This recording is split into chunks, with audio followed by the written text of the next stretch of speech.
Hey guys, it's Tyler, and it's been a while since I've done a little Q&A type thing. So I put a little box on Instagram for people to send in all their questions for a Q&A. I've got them on my phone ready, so I just thought I would just go through them and answer them, and just kind of, it was kind of any question goes. It can be any topic, so there's a nice variety of things I can kind of talk about. So grab a cup of tea, settle in, and I'll answer some questions.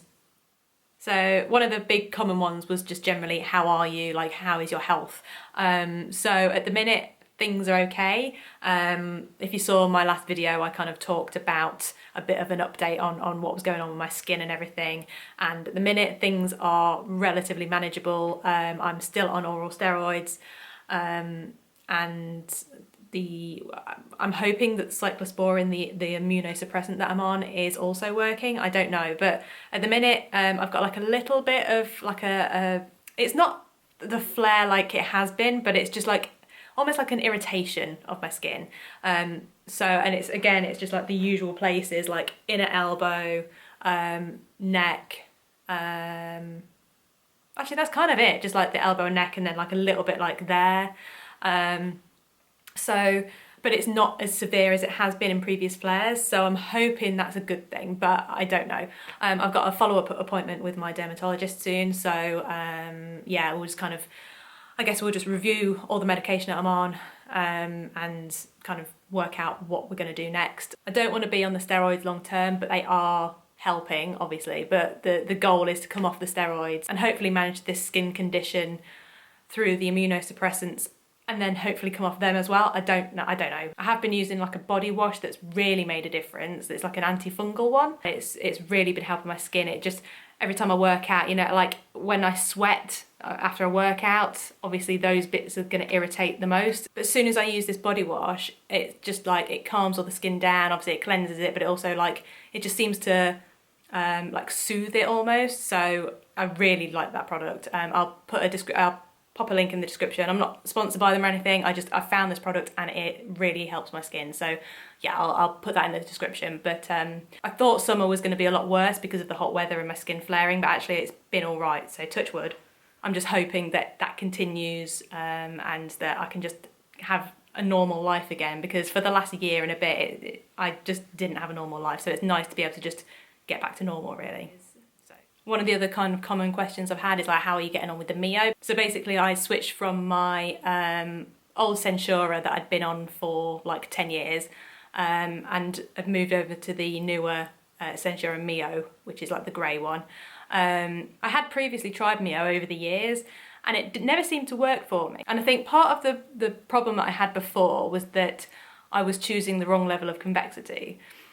I had tried the flat, which didn't work at all. I tried the light convex, which didn't work for me. I tried the deep convex, which didn't work for me. But for some reason, I never tried the soft convex.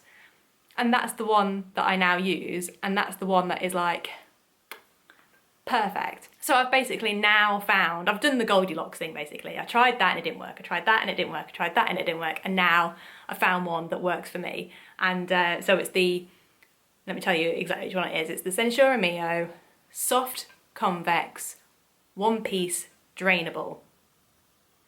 Yes. I had been using 2-piece on my previous bag because I just got on with it really well, but the Soft Convex Mio doesn't come as a 2-piece, so I have to kind of use a 1-piece.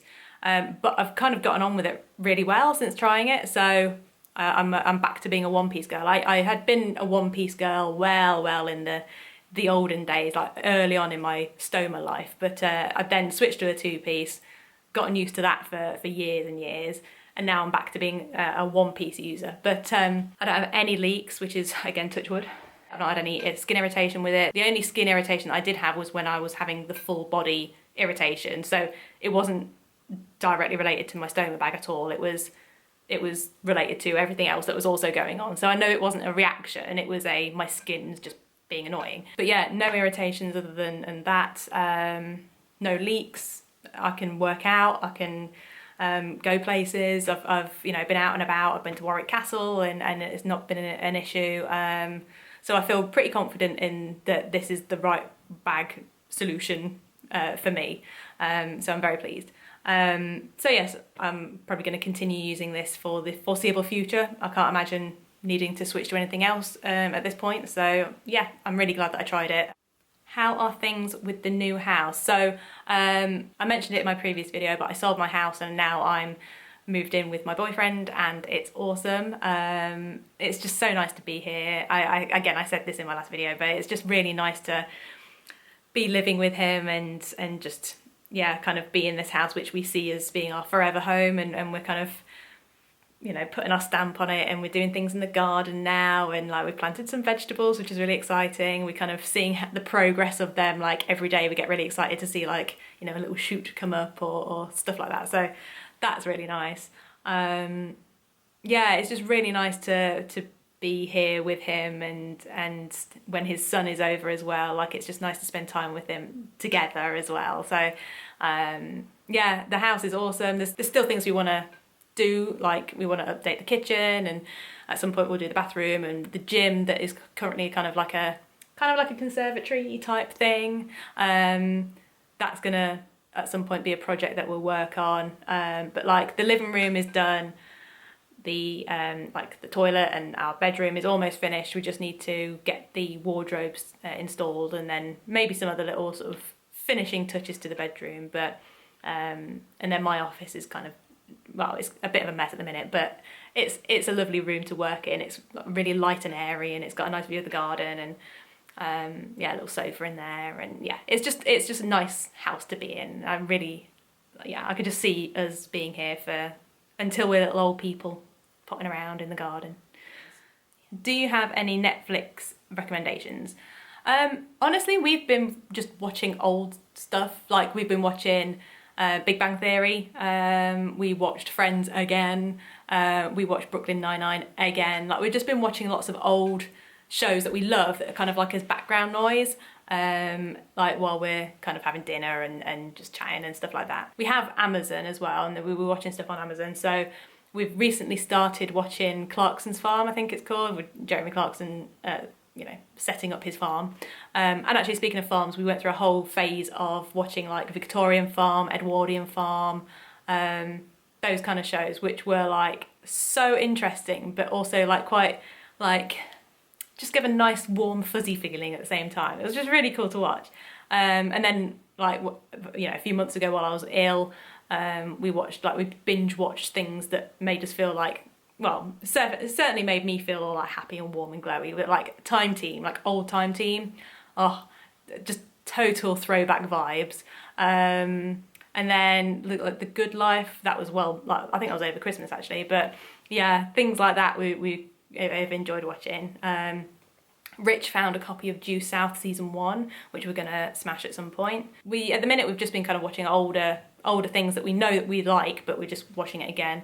Apparently they've taken Red Dwarf off Netflix, which I'm devastated about, because I like having that as a little backup, just having that there to watch, but they've removed that, so I have to just buy it.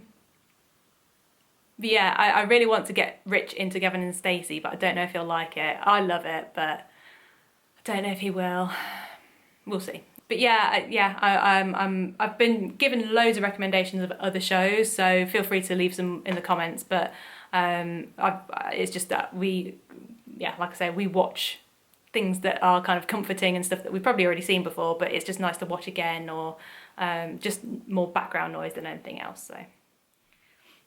Are you planning on having any children? No, no, I'm not. It's not something that's ever been on my radar. Rich has a son who is amazing. He's so cool. And it's just nice to sort of spend time with them together. Like, yeah, it's just nice to see them get together. But for me to have my own child, no. I'd have a dog. That's probably the closest I'd get to some kind of dependent, let's say. We want to prioritise other things first, like getting the house into a particular state, making sure my health is good before committing to, you know, looking after another living creature, and just generally like making sure that we are, you know, we're ready for that, because we can't just decide to go somewhere without having to plan, or what happens to the dog, you know, that sort of thing. So Yeah, I think a dog is likely to be the next step, but not for a while. What would you tell the 21-year-old version of yourself? Oh, that is a good question. 21. So I was just graduating university. I was obviously moving back. I was not very well. I was severely in a Crohn's flare without really realising it. You know, very underweight. Just very, fatigued, no energy, painful when it was hurting when I was eating, a lot of the symptoms of Crohn's disease, but that was before I was actually diagnosed. So I'd probably tell my 21-year-old self, it's probably a good idea to go to the doctors. Don't be embarrassed. It's totally fine to, tell them the things that are going wrong. And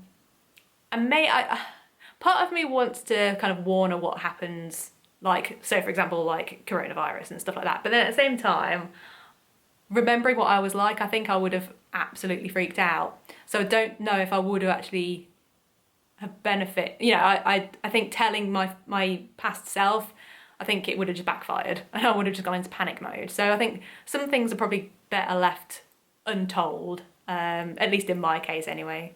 And the other thing is that, like, the experiences that I've had over the years and my reactions to those experiences has shaped who I am. So yes, yeah, I should have gone to the doctor sooner. Maybe I would have avoided having a bag at all, if I'd have sought help sooner. I might never have had a stoma bag, but then would I have been so accepting and understanding of ostomies as I am now without going through that experience? I don't know. Like, you're never going to know, really. So even though some of the experiences that I've had over my life have not exactly been the best experiences in terms of, they've been difficult or they've been scary or whatever, they've still shaped who I am today. So it's a weird one. Like, part of me would want to warn me to prepare myself and maybe kind of give myself a little bit of a heads up. But then at the same time, would I be the person I am today without those experiences? I don't know. So it's a good question though. How do you feel about the lockdown easing? Do you still wear a mask? So I feel positive. I've had both my vaccines. I think I'm okay with the whole easing of lockdown as we are now, in terms of, going to places and people not wearing masks anymore, really. Like, we went to Warwick Castle and there was like a little, we went to see the War of the Roses tournament thing, and in like the little stands, obviously everyone was kind of close together, and in our little section, I think we were the only ones that were wearing masks. But I didn't feel like anxiety or anything like that. I think I think I'm mentally prepared for it, so I knew it was coming. It's not like it was a surprise and then all of a sudden no one was wearing a mask and I'm like, oh my God. Like, I think because I knew that the day was coming where the lockdowns were going to ease, I was kind of ready for it. But it doesn't really affect me too much because I work from home. I don't really go to many places. Even when I do wear my mask. It's the same places. I kind of go to the same places over and over again. And my friends and family also kind of stick to their routines quite regularly. So it's not very likely that I'm going to be exposed too much. So I'm quite lucky. I don't work in retail. I don't work, customer facing or anything where I'm at high risk. So I don't feel too nervous from that side of things. I guess the only thing is if I start going to places and venues or events or anything like that. But I'm feeling more confident as I go out each time. I don't have that anxiety that I thought I would. So I feel like we're just going to have to try and live with it in some kind of way, and just muddle along as best we can. How is your fitness journey going? Are there any special things you have to do with your ostomy? Fitness journey is going really well. I'm really happy with my progress so far. I can almost do push-ups. As in, I can do push-ups on my knees, but I mean, I can do 5 half reps of push-ups on my toes, which is like unheard of for me. I've never been able to do any kind of push-up before, so I'm definitely getting better on that side of things. But generally, just lifting weights is so, like, you feel like such a badass. It's so cool. And I mean, I've never liked cardio anyway, but lifting weights, I feel like I'm getting way better results than I ever did with cardio. So I'm really excited, and I'm just loving it. I don't do anything particularly different with my stoma. Like I obviously have to make sure my core is engaged and tight, and I've been building up my strength gradually, so it's not like I've suddenly started lifting like, you know, 100 kilos or anything. Like I'm doing things very gradual, because I want to make sure that I get my form completely right, and that I'm safe before lifting anything ridiculously heavy. And I mean, I can get, you know, the hernia prevention belts and you know, stuff to help me support that abdominal area. But at the minute, the weights that I'm lifting are relatively light. I mean, they're still heavy and challenging, but they're not, you know, really heavy. So I'm getting there. It's obviously a long process. This is like a lifetime process for me.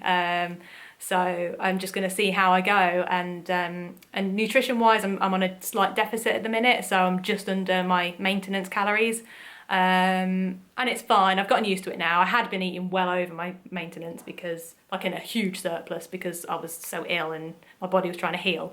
But now that I'm kind of relatively stable on that side of things, that I can be in a deficit, and I've gotten used to how I feel, and how, you know, what it actually feels like to be full, and make sure I stop eating when I'm full, and only eat when I'm hungry, and just listening to my body a bit more. So that's good. And also being mindful of what I am eating, you know, and making more mindful decisions. Still having nice stuff and stuff I enjoy, but just, you know, thinking about it before just, you know, emptying a packet of you know, multi-pack of crisps or anything like that, which is like stuff I used to do, or just mindlessly eating chocolate and not realising how many chunks I've eaten, you know, things like that. So I can still enjoy chocolate, I can still enjoy crisps. It's just being mindful about what I'm having, and just thinking about my long-term goals. So but I'm yeah, the fitness side of it, I can feel my legs are getting stronger. I can see little changes like in my back, and the way my fat is distributed, like things like that is changing. It's just exciting to see. It's just I'm really enjoying the process, and I'm not really thinking of the end goal at this point. I'm just enjoying the journey, which is the important bit. So yeah, it's going really well. So that's it for now. I'll probably do another Q&A at some point, but yeah, thank you so much for watching, and yeah, if there's any other questions, feel free to head over to Instagram and ask me some stuff over there. That's where I spend most of my time. So yeah, I'll put all the links in the description, but for now I will say goodbye, and I'll see you in the next video.